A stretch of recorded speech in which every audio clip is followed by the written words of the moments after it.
In the flickering glow of a late-night conversation that seems to stretch beyond time, everything aligns perfectly.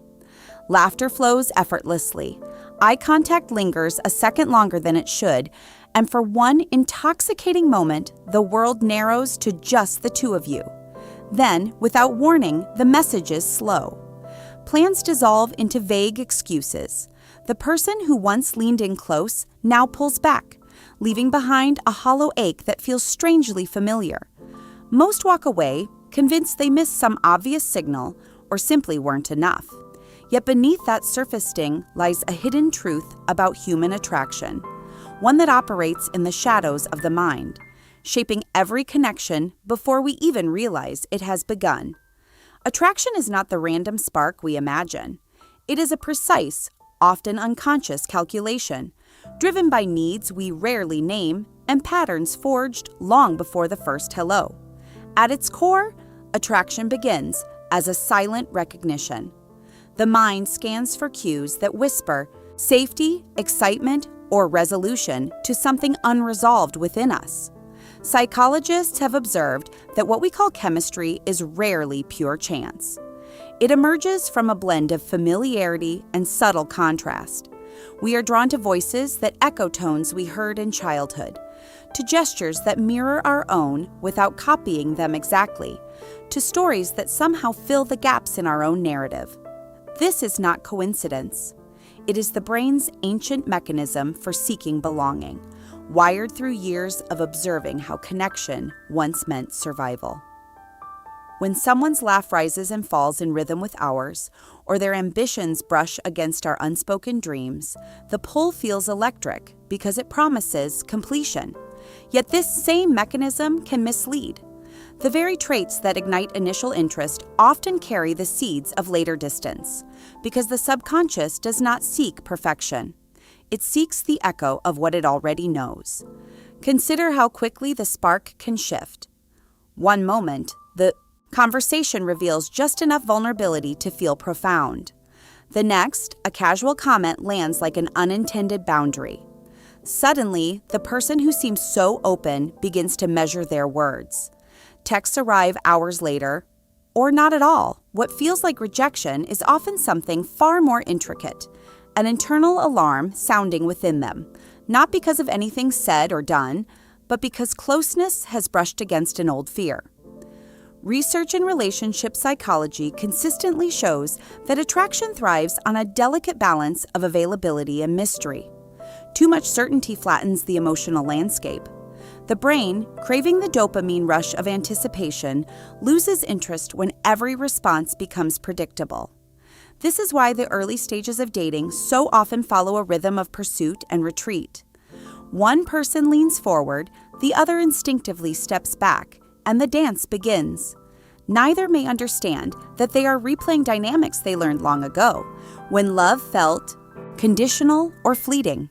Deeper still, attachment styles quietly direct the entire performance. These patterns, formed in our earliest years, color who we notice across the room and how we behave once noticed. Some move toward connection with an open ease, trusting that interest will be met in kind. Others approach with a quiet caution, their attraction laced with the expectation that warmth will eventually withdraw. And some feel the strongest pull precisely when the other person begins to drift, because absence has always signaled the need to prove worth. The anxious heart races toward reassurance, while the avoidant spirit instinctively creates space, each believing their strategy protects them. When these two styles meet, the chemistry can be intense, yet exhausting. A loop of craving and withdrawal that feels like passion, but often masks an old wound. Patterns like these repeat not because people are cruel or incompatible, but because the mind mistakes intensity for depth. The hot and cold cycle keeps the nervous system engaged, mistaking uncertainty for excitement. Until one day, the exhaustion reveals the truth. Real attraction grows in safety, not in endless chase. Yet the psychology of attraction extends beyond these invisible scripts. It lives in the body's quiet chemistry as well. Moments of genuine connection trigger cascades of hormones that reshape how we see the other person. A shared laugh or a vulnerable admission releases oxytocin, softening defenses and creating a sense of "we belong here." Dopamine surges when the reply finally arrives, rewarding the wait with a rush that feels like destiny. These responses evolved to bind us during times when partnership meant shared resources and protection. In the modern world, however, they can be hijacked by the pace of dating itself. A single intriguing profile or a perfectly timed message can flood the system with the same neurochemical reward once reserved for rare, meaningful encounters. The result is a strange inflation of feeling. What begins as mild curiosity swells into obsession, not because the connection is profound, but because the brain has been given just enough intermittent reward to stay hooked. This explains why someone can feel magnetically drawn after only a handful of conversations, then watch the feeling evaporate once the novelty settles and everyday reality appears. The pull of attraction also reveals itself through projection, that subtle trick the mind plays when it paints the other person in colors borrowed from our own unmet hopes. We meet someone who listens attentively and suddenly believe we have found the partner who will never leave us unseen. Or we encounter a free spirit who seems untouched by routine, and we imagine they hold the key to our own unclaimed freedom. In truth, we are often falling for the version of ourselves we wish to become, or the comfort we wish we had known. This projection fuels the early high of attraction, making every glance feel faded. But when the real person emerges, complete with ordinary flaws and independent needs, the illusion cracks. The disappointment that follows is rarely about the other person. It is the quiet grief of recognizing that no one can perfectly repair what life has left unfinished inside us. Understanding this frees attraction from the burden of rescue. It becomes an invitation rather than a fix. As connections deepen, another layer emerges. The slow shift from passionate attraction to something steadier and more sustainable. The rush of novelty fades, and what remains is the quieter reward of reciprocity. Small acts of thoughtfulness, consistent presence, and the courage to share fears without demanding they be solved. These build a different kind of bond. Studies in social psychology indicate that attraction sustained over time rests on perceived similarity in values and the steady accumulation of positive shared experiences. It is less about the lightning strike of first sight and more about the gentle accumulation of moments that say, "I see you," and choose to stay. Yet many relationships falter here because the mind, trained by early patterns or amplified by modern distractions, mistakes the absence of constant excitement for the death of love. The person who once stayed up talking until dawn now wants to read in silence after dinner, and suddenly the relationship feels flat. In reality, it is simply moving into the next chapter, where attraction matures into companionship. Those who recognize this transition often discover a richer intimacy than the initial spark ever promised.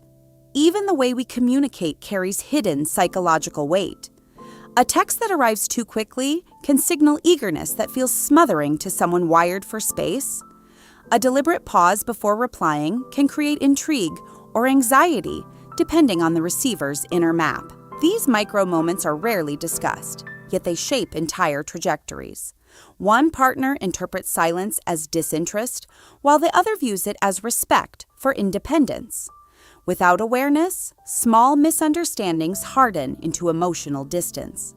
The mind fills gaps with stories drawn from past hurts, turning a busy day into proof of fading care.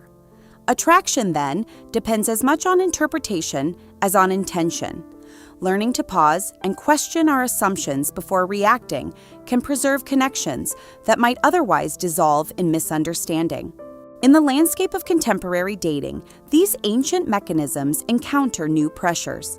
Endless options scroll past at any hour, each one promising something better just beyond the next swipe. The brain, evolved for scarcity, struggles with abundance. It begins to treat people like fleeting possibilities rather than whole individuals worth knowing slowly.